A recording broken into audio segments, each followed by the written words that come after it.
This is your beloved Minister Austin Smith with ZMR Radio on the Wake Up Call. Wake up. Wake up.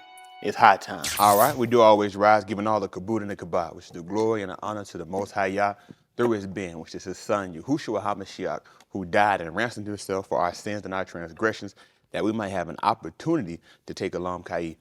Truly an honor to be before you all, to be able to bring forth the word. I appreciate everybody for coming in and lending the ear, giving me a chance to be able to impart some information, some knowledge, and I applaud that it be something that be a benefit to you. Y'all willing won't be before you long. Romans chapter 15:4. Listen to the book.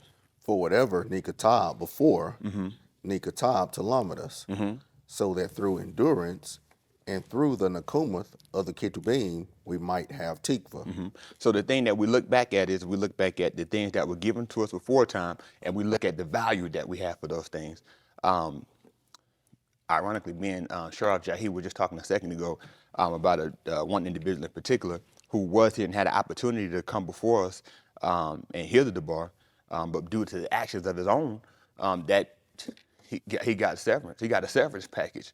And the thing that we all look at is that all comes from us not taking into value the things that we get when we have the opportunity to get them. The value that comes from the word is something that the word always has a value. But what it comes down to is when it has a value for us. The word can only have a value for us when we're hearing it and when we're applying it. But once the word is contrary to us, then we no longer get the value of it. We don't get to see the power of its saving power, but we get to see the power of its destruction. And that's the thing that we really have to be minded of before we get to that other side. A lot of times we wait until we get to the other side to realize, you know what? I want to be back. If I get another chance, I'll do it again. But we don't realize there's no guarantee of that other chance. There's no guarantee to say, hey, I can play with it and he'll still see fit to reconcile me. I don't have no guarantee of that. It's a chance that one mistake, the very next mistake that I make might be the one that get me cut off forever. And that's a gamble I can't take. But when you really put that to mindset, it makes it harder for you to go back and do something contrary when you've been cleaned. Get me, matter of fact, get me Ukanan chapter 5. Lee, get me Ukanan chapter 5. Aki Chris, get me Uala Shemut chapter 14. Then, Lee, you also hold me Acts chapter 2 and 30.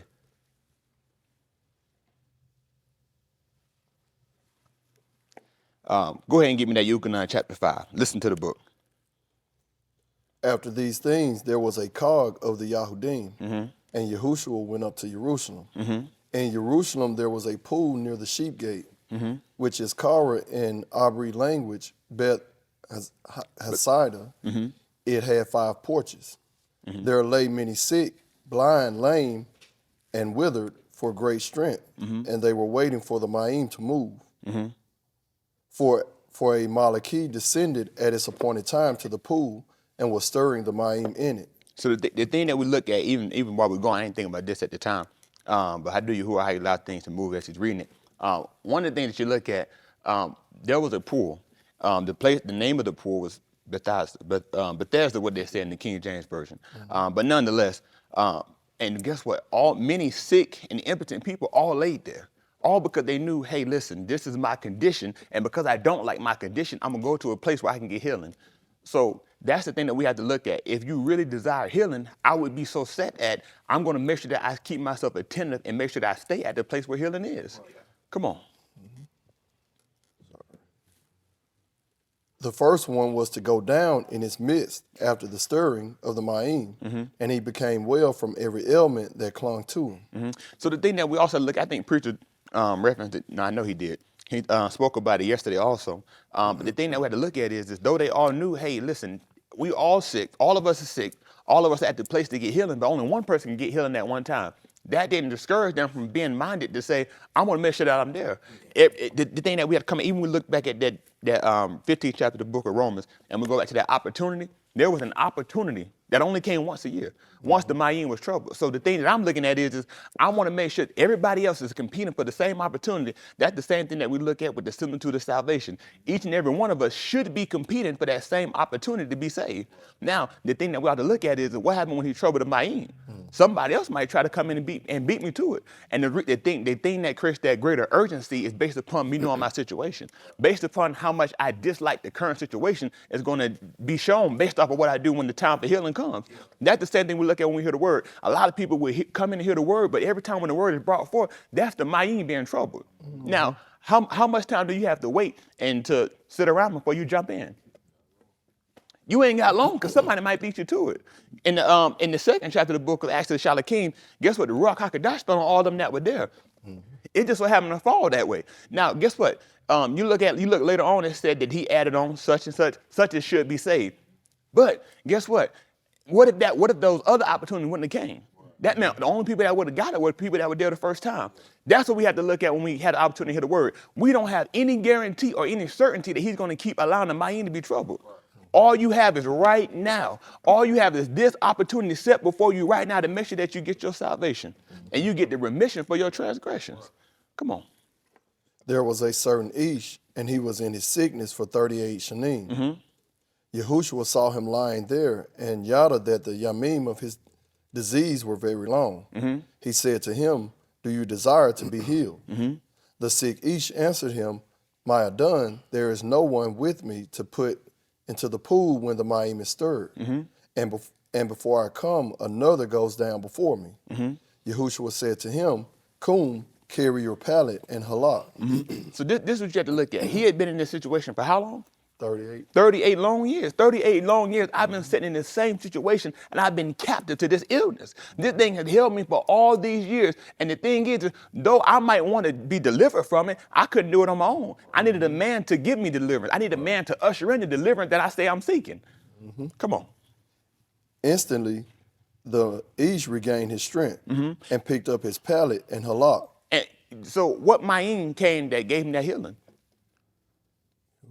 It didn't. No water came. He got that from the word. The word came in to be that thing that got him the healing that he sought for. That's the value that we have to place on every chance that we hear the word. This might be the word that I hear that might come forth to bring forth my deliverance. I cannot take a chance at saying, well, you know, I heard that one, that's good enough. I heard, and I just, the word is coming to trouble you. The word is coming to cause an agitation in you. That's just like you put your clothes in a washing machine. If I just put them in there, they just sitting in the water, that don't do nothing. That don't get it, no cleaning. The cleaning only comes based upon me putting in something that can offer a cleansing and then also causing an agitation. That's the same thing how the Mayim had to be troubled. If something has to agitate you for you to be troubled, to get the change from your situation. Yes, sir. That's just like this right here. If I go and I'm dirty, right? And I just go and I stand in the shower, I'm still dirty. Not until I use something that can cause cleansing and I use it to agitate myself, do I become clean. That's the whole purpose of why we got the word. The word is supposed to be coming and give you an agitation. I just lost my pills too. That's tight. Agitate. You know what that is? Agitation. Sometimes you get so comfortable and stuff, you'll never know how the thing might move. And you know what? A lot of times, you know, even with how we look at medicine and feel like, you know, the medicine that we have offers a cleansing and offers a healing. But the reality of it is the only way that's going to work is based off him allowing it to do so. So a lot of times we look at, I got to make sure that I take my medicine. Make sure I take my medicine. Stay in a regimen that I always take my medicine. I never miss a day without my medicine. But you look at it like this. How much do we make sure that we stay in line with Yahusha? How much do we make sure that we stay in line with the word? Because all healing going to come through him. So if I got my medicine, but I ain't got him, then what good is the medicine? Because he got to allow it. He's the only one who can allow or disallow things to work a certain way. That's right. That's why we got to keep ourselves in a connection with them. Don't ever get me that U'Allah Shemut chapter 14. 14 and verse 1. Matter of fact, go give me a little bit more bigly. Yes, sir. Listen. Instantly, the Ish regained his strength and picked up his pallet and halak. That yom was the yom of the Shabbat. The Yahudim said to the Ish who was healed, "It is the Shabbat yom." What verse you at? 10. Okay. It is forbidden for you to carry your pallet. He answered them, saying, "The Ish who restored me to health said to me, carry your pallet and halak." They asked him, "Who is this Ish that said to you, carry your pallet and halak?" The Ish who was healed did not yada who he was, for Yahushua had departed and he went away because there was a large crowd in that Malkum. And it came to pass afterward, Yahushua found him in the bed of the Makdash and said to him, behold, you are healed. What's that, verse 12? 14. 14, close enough. Do not continue to kata, lest something gadol, rosha, than this happens to you. He told him, he said, see, you are healed. He said, don't sin again, let something worse come upon you. This is the thing that you got to look at. If the sickness that I first had has had me for 38 years, what condition am I going to be in if I get something worse than this? Right. That meant that if this has held me all of my life, I've been captive to this one situation, and now I've got a deliverance, and if I go back again, something worse will come upon me. If the first thing had me all my life, guess what the second thing going to do? It's going to kill me. That's the only thing that I can get from it. It ain't going to keep, you know what, instead of 38, you're going to get 39 years. No, this thing going to kill you. That's the same similitude that we got to have with sin. We have to look at the fact that, yes, we have all committed sin, and by that sin, we got a sickness. Because the wages of sin, according to the 6th chapter of the book of Romans, at verse 23, he told you that the wages of sin is what? It's death. So this is what we got to look at. Why would he tell us that it's going to be death? Because we've already been given something to give us a cleansing.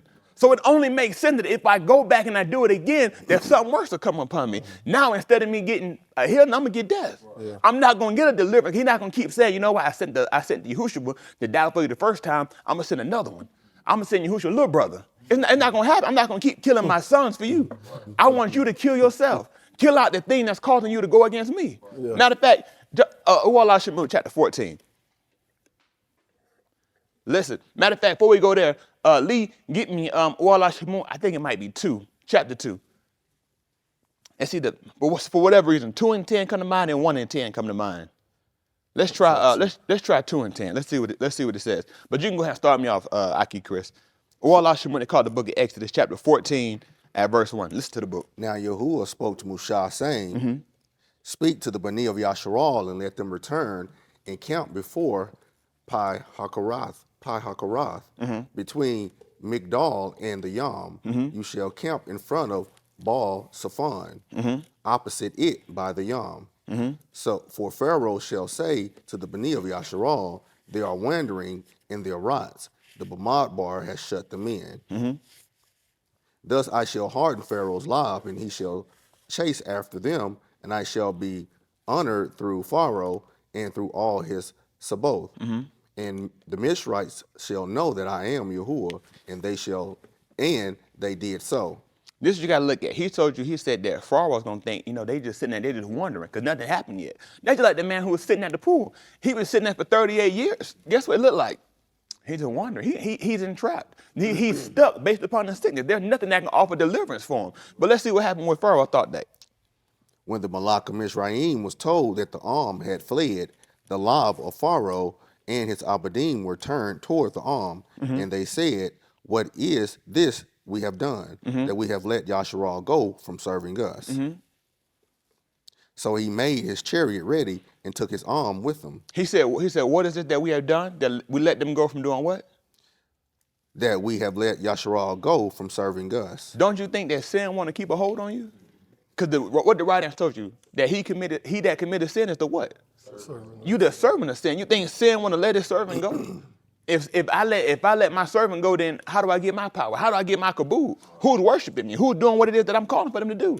Nobody. You think sin wants to see you be delivered? No, I want to see you held captive to the things that I'm trying to get you to do. I want to keep you from getting your deliverance. That's the same thing the Mizrahites wanted. Get me that 2 and 10. Let me see. That's what I wanted. Sir. Listen. The Yali grew, and she brought him to Pharaoh's Bach, and he became her Ben. And she called his Shem Musha, and said, because I drew him out of the Ma'im. Now it came about in those Yamim, when Musha had grown up, that he went out to his Akim and looked on their hard labors. And he saw a Mizraite Ish striking a Abri of his Akim. So he turned here and there, and when he saw that no Ish was there, he struck down the Mizraite and hid him in the sand. He went on the second Yom, and behold, 2 Abri Anashim were fighting. And he said to the offender, why are you striking your companion? But he said, who made you as a Ish, a Shar, or a Shaphat over us? That's not what I wanted, but they work out anyway. The thing that we had to look at is guess what? Because Yahusha saw the hard labor that was put upon us by sin, guess what he desired to do? He desired to come in and free us by killing sin in the flesh. That's what he came in to demonstrate. So the same similitude of what Musha did, how he killed the man who was afflicting him, that's the same thing Yahusha came in to do. He saw fit to say, you know what? I'll take on sin, not by committing it, by allowing your sin to be put on me, and I'll kill sin in the flesh. Because I have such a greater heart for you that I don't want to see you to continue to be the servant of sin. I come to deliver you because of the wrong that sin has been doing against you. Sin has been coming in and taking your life and restricting you from being able to do what it is that I called you to do the whole time. Yeah. Why would I want to see you stay in the captivity of it? What's going to happen? Move. It's going to kill you. Come on. Are you saying to murder me as you murdered the Mizraite? Then Musha was afraid and said, surely the matter has become known. When Pharaoh Shama of this matter, he tried to murder Musha, but Musha fled from the pioneer of Pharaoh and settled in the Arats of Midian, and he sat down by a well. Where verse you at? 16. That was 15. See what 18 says real quick. Yes, sir. Listen.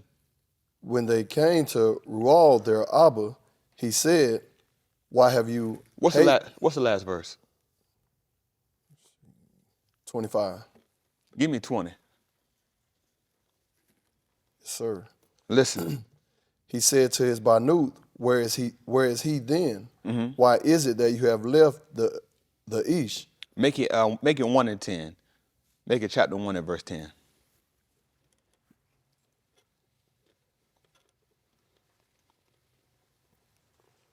Listen. Come, let us deal wisely with them, lest they shall multiply, and it shall come to pass. That's it. Make it 1 and 8. There we go. Yes, sir. That's what I want. Listen. Now a new Malak arose over Mizraim, who did not yada Yosef. He said to his arm, behold, the arm of the Beni of Yasharal are more and mightier than we. Come, let us deal wisely with them. Come, let us deal wisely with them. Because they multiplied. Come on. Lest they shall multiply, and it shall come to pass that when war occurs, they shall also join themselves to those who sane us, and fight against us, and depart from the Arats. So they appointed taskmasters. Matter of fact, he said they're going to do what? They're going to join themselves. And do what? What's going to happen when they join themselves? Yes, sir.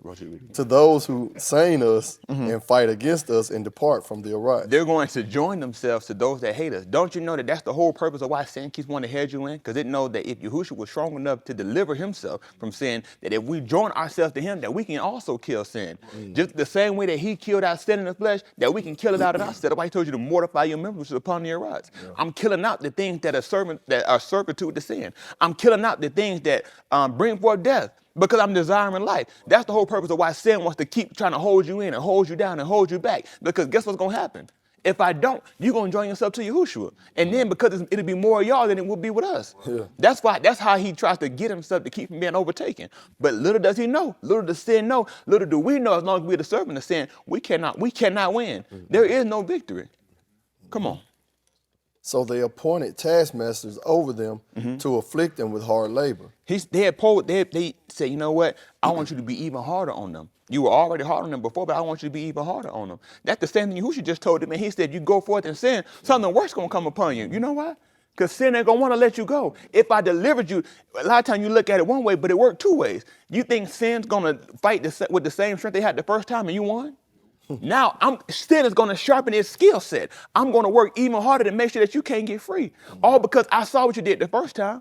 Only because you had him did you get a deliverance. So now, what happened when you don't have him? You can't win because I know everything you're going to try to use. That's the whole purpose of why he's telling us don't go forth and sin again. Something worse going to happen. Sin is going to fight even harder to make sure you can't get by and you're not going to win.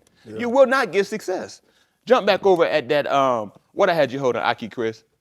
The 14th chapter, the book of U'Alashim, called the book of Exodus. Listen to the book. Continue to verse 6. At verse 6. So he made his chariot ready, and he took his arm with him. Matter of fact, give me back at verse 4. Yes, sir. Listen.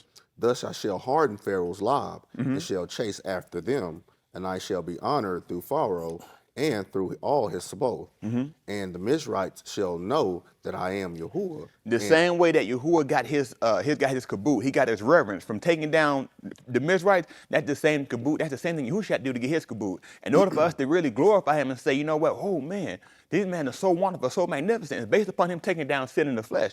Just like he told you, he said, it ain't gonna be Yahusha because he's gonna save his people from their sins. Until he has fulfilled that, that's just a name. Right. That means absolutely nothing. That's just like a lot of the kids that we got. We got, not to call anybody particular, but we got Yahusha, right? His name being Yahusha means absolutely nothing. What does he save us from? Nothing. That's just a name. We could have called him anything until he fulfilled something. That's the same thing that had to happen with Yahushua. We're calling him Yahushua, but what did he deliver us from? What did he save us from? What works has he done? So we needed to see him demonstrate some works, demonstrate some attributes. That's the same thing that Yahuwah had to do. In order for us to kaboot him as the Most High, he had to take down everything else that seemed high to us. Yeah. That's why would we call him the Malak Malakim? Because you're the ruler that took down every other ruler. Yeah. Why would we call him the Adon of Adanim? You took down everything else that we look to be lords, to look to be gods to us. So now I can look at you and I said, you're the supreme one. That's why we call him Alion, the Most High. The only way I would call you the Most High is because I see that you hide in everything else. Everything else that I ever thought was high, you hide in everything else. Because you taking down everything else. Now that's how he get his kaboot. Come on. And they did so. When the Malak of Mizraim was told that the arm had fled, the Lob of Pharaoh and his Abadim were turned towards the arm. And they said, what is this we have done, that we have let Yasharal go from serving us? So he made his chariot ready and took his arm with him. When Yahuwah told Musa to go sport and speak to Pharaoh, he told him to do what? Let my son go, that they might keep a cog to me in the Bamad bar. I need them to come and serve me. They cannot stay under you and keep serving you and serve me also. It don't work. Right. That's even Pharaoh. Not only did Yahuwah tell them that, Pharaoh told them that. He said, you seek to keep the people from their burdens. The thing is guess what? The crazy part about it is he says you seek to keep the people from their burdens, and yet later on they kept fighting and want to go back. Yep. I kept wanting to go back to my burden because I'm so afraid of what happens on the other side. Right. I'm so afraid of my deliverance that I'd rather stay captive to sin. Yeah. I'd rather stay suffering in my situation. That's just like to make Yahusha say, you know what, this is what we look at. Let's say this. Whatever it is that you got going on right now, Yahusha comes in and he tells you, you know what, this is what I'm going to do. Heal that fast. But my only thing about it, the caveat to that is if you go forth in sin, something worse is going to come upon you. Now, why that seems cool on the other side to think about the healing, you know how nervous we would all be? Because you know what, now that's going to put us at a point where we like, man, I don't know, I'm kind of scared. What does that mean? If I do one little thing, what if it's an accident? Is something worse going to come upon me? You know why? Because we're so afraid of the fact of walking clean, walking according to the word. So we'd rather stay stuck in the captivity. You know why? Because I can deal with this. 38 years, a long time, but I've been doing it for 38 years. Right. I don't know if the worst thing come, if I'll be able to endure that. I don't know what that'll look like. So we'd rather stay captive in the same situation we've been in. Right. That's the sick mindset of individuals. That's the sick mindset that we all had. Even me as a child growing up hearing the word, you look at it and you be like, you taste it, you fall away, can't get back. So to me, how I looked at that, I said, you know what? Well, what I'm gonna do is I don't want to do anything that'll put me too far away, but I also don't want to I don't want to taste it, and then I can't get back. So now I'm just trying to toe that line up, you know what I'm saying? Do just enough to stay in his good graces, but don't do too much while I fall away fully. And the whole time, guess what's gonna happen if I stay real close, but I don't get it? I'm gonna move. I'm gonna get the same condemnation that the one that's far away gonna get. That's right. That's how sick we are. We feel better staying, you know what, let me just, I'm gonna inch my way a little bit closer, but I ain't gonna fully taste. It's a no benefit to me. It's a no benefit for me to be here if I'm not gonna go all the way. I'm wasting time. I'm wasting time and wasting effort. It's a waste of time for me to sit there by the pool and you know what? Okay, when the pool comes, I want to get in, and then the Miami is trouble and I don't jump. What am I looking to get? I could be going out to do any old thing. If I can do that, but later I can lay anywhere. This ain't helping me. That's the same thing we have to look at with us. If we're not going to fully commit ourselves, then why are we still here wasting time? This is a waste of time. It is. Come on. And he took 600 select chariots and all other chariots of Mizraim with officers over all of them.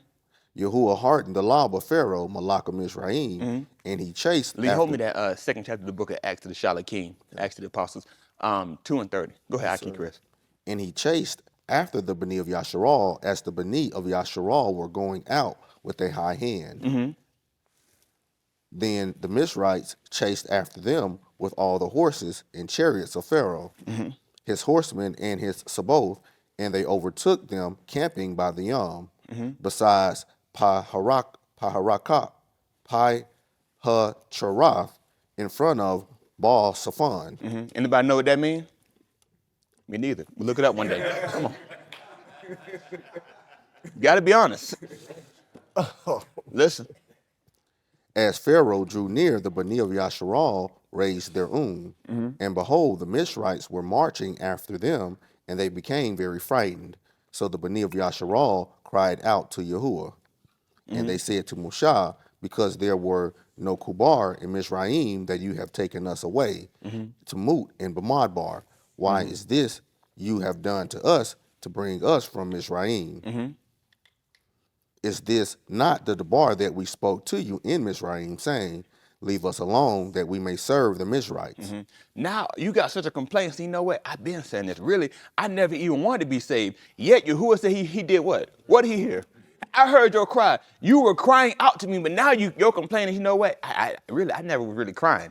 I was just saying, you know what I'm saying? Like, you know, they tripping today. You know what I'm saying? I don't mind being with Pharaoh, but sometimes, you know, he be tripping. You caught me on a bad day. That's the thing that we all look at with sin. Sometimes you get certain days, you be like, you know what? And really, sometimes even back when I was just wicked, you would have them days where you be like, man, I'm just crying all night. I'm just like, man, I just can't keep doing this. Like, I'm really tired of my situation, but yet and still, I will go back. Give it a couple days, I'm right back, buck wild again. Yeah. And then you give it a little bit longer, and what happened? I'm right back again, crying out, man, I just want to be saved. I don't want to do this no more. I want to be delivered. But then when it's time to actually get that deliverance, my knees buckle.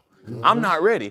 You know what? And then the sick part about it is even once you get back and you started making that transition, you look back and you're like, you know what, babe, I could have got one more time. You know what I mean? You know what I'm saying? 'Cause sometimes you don't never know when the end of your life would be, but you be like, you know what, babe, if I could have got one more time just to get it fully out of my system. Like, let me just go back and just make sure Mizraim just as bad as I thought they were. Because I don't know. You know what I'm saying? It may have just been one of them days they were tripping. Pharaoh, it wasn't always just hard. Even Pharaoh said, let's make it harder. But that's the thing that happened with sin. Sin is only going to work itself harder and harder against you. And the thing is while sin doesn't want to see you be delivered, that really should be the thing that pushes you and drives you further and further towards Yahuah. Because he said, what did Yahushua tell you about his burdens?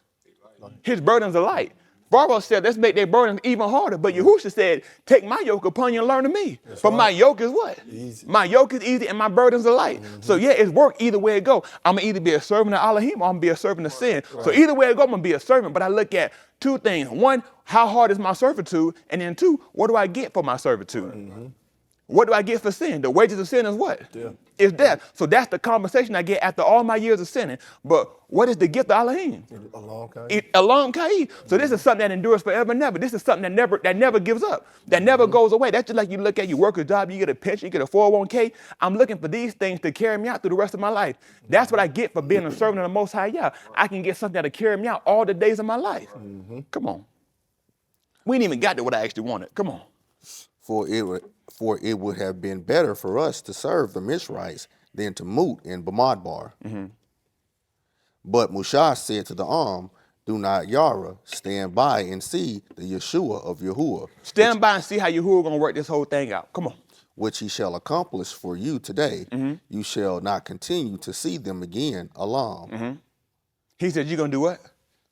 You shall not continue to see them again, Alam. The sin that's been holding you captive, you should no more see it forever. It's going to be done away. Let's see how it get done away. Yahuah shall fight for you while you keep silent. Yahuah is going to be the one that fights for you. All you have to do, it's not even a matter of, how I'm going to get my deliverance from these things. Use him. Yahuah is the one that came in to be a deliverance for you. He's coming to deliver you. Right now, he was doing it by the hand of Moshe, but he ended up showing that he was able to do it through the hands of Yahushua. That's why he stretched forth his hands. So you can stand still and see what? The salvation. See the salvation. That's the thing a lot of us don't do. A lot of us don't take the time to stand still and see just how he work it out. Right. We want to see, well, let me do it. You know what? Well, give me the strength, give me the word so that way give me the ruach so I can do it. I want to avenge myself. No, use me. Right. Use the one that I gave you. Everything that you've ever done wrong, you did it. So why would you think that this is the time when you can do something right? You can't. This is what you got to look at. Everything that you're going to ever do is going to be wrong. The only way that you're going to ever do something right is by using him, following him. That's why he told you that furthermore you receive of us, how you ought to do what? Wow. So that meant you couldn't have got it on your own. Everything that you're going to do is going to be wrong. So you need to get something from the word to show you how to do right. That's right. Come on. Then Yahuah said to Musha, why are you crying out to me? Speak to the Bani of Yasharal to go forward. And you lift up your staff and stretch out your hand. That's the same thing that happened. For a lot of us, we hear the word and the word tells us to change, and we get there to that point where we're like, oh man, how this gonna happen? Ooh, how you gonna work it out? I'm trying to do what you're telling me, y'all, but I just don't see my way. Do what I told you to do. I'm the Most High. You think I brought you this far and I'm gonna just leave you? They got the song, I don't believe you brought me this far to leave me. That's a song, we're singing, that's fine. But when it comes to reality, really put that into play, we faint, our knees buckle, our feet get to wonder, our mind get to wonder, is he gonna do what he say? Try me and see. I've taken down everything else, and you think that this the thing that's gonna stop me? Come on. And you lift up your staff and stretched out your yod over the yam and divide it. And the Bani of Yasharal shall go through the midst of the yam on dry arats. As for me, behold, I shall harden the lob of the Mishrites, so that they shall go in after them, and I shall be honored through Pharaoh and through his Saboth, through his chariots and his horsemen. Then the Mishrites shall yada that I am Yahuah, when I am honored through Pharaoh, through his chariots and through his horsemen. The Malaki of Elohim, who had been going before the camp of Yasharal, moved and went behind them, and the pillar of cloud moved from before them and stood behind them. So it came between the camp and Mizraim and the camp of Yasharal, and there was a cloud in the Kashak, yet it gave Ahurah at Layla.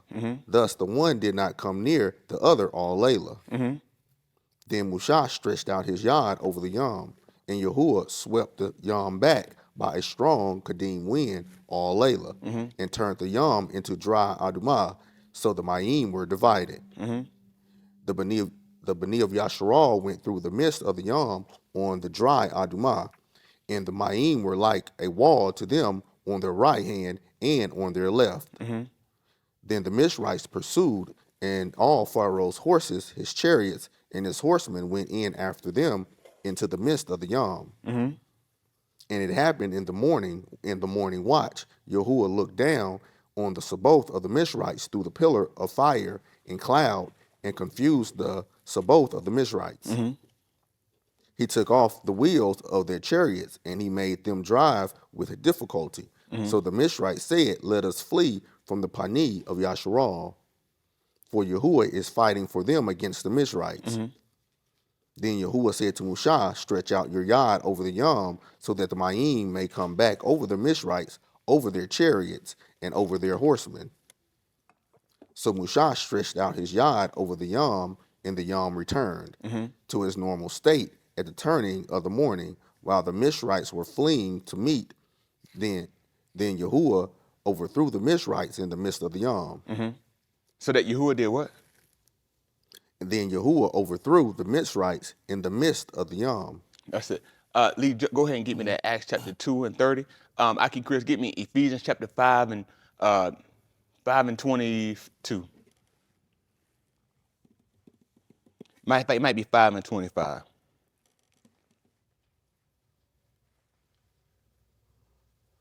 Matter of fact, give me that Ephesians first. Let's see how it goes.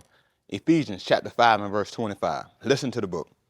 Husbands, ahaba your nashim, just as the Mashiach also ahabed the assembly and gave himself up for her, that he might kodash her after that she is cleansed with the washing of Mayim. With the who? With the washing of Mayim by the Debar. He cleansed them with the Mayim. Then the similitude that he gave you for the Mayim was what? What's the Debar? So first we got a chance to see cleansing through Mayim. Right. Now he's showing us that, guess what? Instead of using the water all the time, guess what I can use to cleanse you? I can use the word. I've cleansed her through the word. That's the same thing we all have to do. Guess what? Before they look for the Mayim to be troubled, now I'm looking for him to trouble the Debar. Yeah. I'm looking for him to trouble the Debar, so now I can find myself in the Debar and I can get a healing from my situation. Yeah. I can get a deliverance. Jump back over and give me that Acts of the Shalakim, chapter 2 and verse 30. Listen to the book. Being a Nabi then, and knowing that Elohim had Shaba within Shaba to him, that of the pari of his loins, according to the Basar, he would come up the Mashiach to sit on his throne.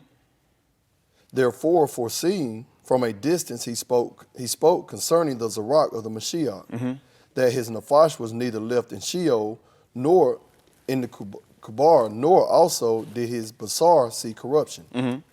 Elohim Zarak up this Yahushua from the Moot, of which we are all witnesses.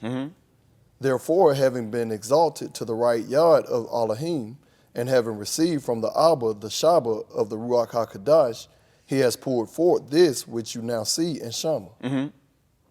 For Daud did not ascend into the Shamayim. What verse you at? 34. That's second chapter of the book of Acts? Yes, sir. Okay. Jump down and give me 36. Yes, sir. Listen. Therefore, let all the Beth of Yasharal know for certain that Elohim has made this Yahushua, whom you crucified, both Adon and Mashiach. And it came to pass when they shama this, they were pierced to the law, and said to Cuff and the rest of the Shalakim, Anashim and Akim, what shall we do? That's the same situation that they were all looking at. They looked at, we got so far, we got so much of a deliverance, but now I'm stuck and I'm wondering, well, what do I do now? Because now I'm stuck at the Ma'in. He's brought me this far. Now what should I do? Let's see what they answered back. Cuff said to them, repent from your Darakim, and each one of you be immersed in the Shem of Yahushua. He told them, in order for them to really get the cleansing, guess what you're going to have to do? You're going to have to break away from the thing that's been holding you captive. That's the very first thing that they did. Before they went through the Ma'im, they first had to leave the thing that had them captive. That's the same tune of what we got to do with sin. And then what did he tell them to do? And each one of you be immersed. And each one of you go through the Ma'im. In order for you to get the deliverance, you're going to have to go through the Ma'im. Now, what was it that we just heard about? What the Ma'im for? For cleansing. Now we don't even have to worry. So now, yeah, we got to go through the water, but really, in order for us to get our true cleansing, we got to get that through the word. That's how he's going to wash us to make us presentable. That's how we're going to be cleansed from our sins and our transgressions. That's right. Come on. And each one of you be immersed in the Shem of Yahushua HaMashiach for the forgiveness of your Kataim. That's how you're going to get your forgiveness. That's why Yahushua, after he healed him, he said, go, guess what? You sin again, something worse going to come upon you because you've already been forgiven. That's the healing that we get. The healing that we get is the forgiveness, the remission of our kataim. Just like we just talked about that remission yesterday, that's a total cleansing. It's done away. A debt has been canceled. If my debt has been canceled, if my sins have been washed away, why would I go back and do something else to get myself filthy? What am I going to do? The word should agitate you and drive you to want to be cleansed. The word should really agitate you and separate yourself from sin. Guess what? The Yasharal, they went through what? They went through the Ma'im. The Ma'im was under them. The Ma'im was on the side, and they had the clouds above them. So they went through the Ma'im. They were all immersed unto Mashah. That's in the 3rd chapter of the book of Abarim. We don't have time. 3rd or 4th chapter of the book of Abarim. But guess what? They went through, and they lived. They survived, correct? But what happened when the Mizrahites went through that same Ma'im? They died. That's the same thing that we have to look at with sin. Though we take on the similitude of Yahushua's moot, and we get taken down, and then we get brought back up. Guess what? When I go down, I went down as a what? I went down as a sinner. I went down as a transgressor. So when I come back up, guess what's still in the Ma'im? Guess what should be drawn in the Ma'im? Sin. My dead ways, my dead behavior. That's the same thing they looked at with the impotent man when he was at the pool. Everybody else that was at the pool, guess what? I went into the water sick. I went into the water crippled. But guess what happened when I come back up? I should be healed and delivered. So where's my sickness at? In the Ma'im. He drowned it all in the Ma'im. My sickness in the Ma'im, my sin in the Ma'im, my affliction of the flesh, everything should be drowned in the water. The water is supposed to be a deliverance for me, but it's supposed to take down the thing that was trying to hold me captive. That's how I get my deliverance. Now, not only the similitude of the Ma'im, but that should also happen with the word. So when the word comes in and washes me, guess what I should be doing? The word should give me life, but it should condemn the sin that I had. So now that caused me to get a separation. So now my separation doesn't just come with the water, but my separation comes every time I hear the word. So every time I hear the word and the word tells me don't do something, guess what I got to do? I got to be separated from it. You know why? Because I just went through the Ma'im. And every time I go through the Ma'im, I should get cleaner and cleaner. I'm constantly getting washed and changed and transformed. So now I become even whiter and whiter. You know why? Because now I'm cleansed. That's all come through the word. He told you that he should cleanse through what? Washing of the word. Through the washing of the bar. That's the whole purpose of why you keep hearing it. So would it make sense for me to hear the bar that came through to give me a cleansing and still be dirty? No. It wouldn't make sense. Guess what? As long as they were servants of the Mizraite, they could never enter into the Malkut that he was coming to give them. According to the 6th chapter of the book of 1 Corinthians, he told you, no, you're not. The unrighteous should not do what? Inherit the and should not inherit. Guess what? As long as they were servants of the Mizraite, they could never inherit. As long as we be servants of sin, guess what'll happen? Never inherit. We can't never inherit. So that's what we all got to do. We all got to be minded to say, matter of fact, give me a little bit more. And each one of you be immersed in the Shem of Yahushua HaMashiach for the forgiveness of your Kataim, and you shall receive the Barak of the Ruach HaKadosh. That's how we're going to get the promise. That's how we're going to get the everlasting life, by going through the Debar, following it all the way out and see if Yahuah won't do just what he said he'll do. If he didn't fail them, why would he fail himself now? If he was able to prove himself by taking down Pharaoh, why wouldn't we be minded to know that he'll do the same thing with sin? If we allow him through the word to cleanse us from sin, guess what we'll do? He'll get his name. And not only that, we'll get everlasting life. That's the whole purpose of why we separate from sin, because what can sin give us? We just talked about the wages of sin was what? Death.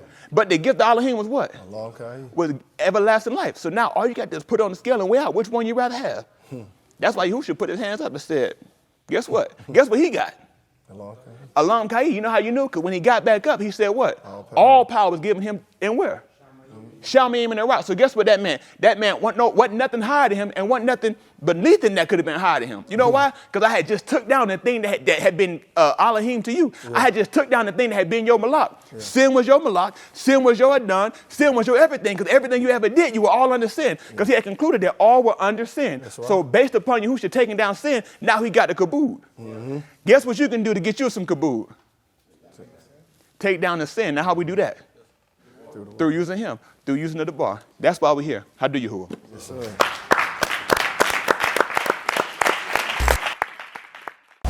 You are listening to Dr. Evie.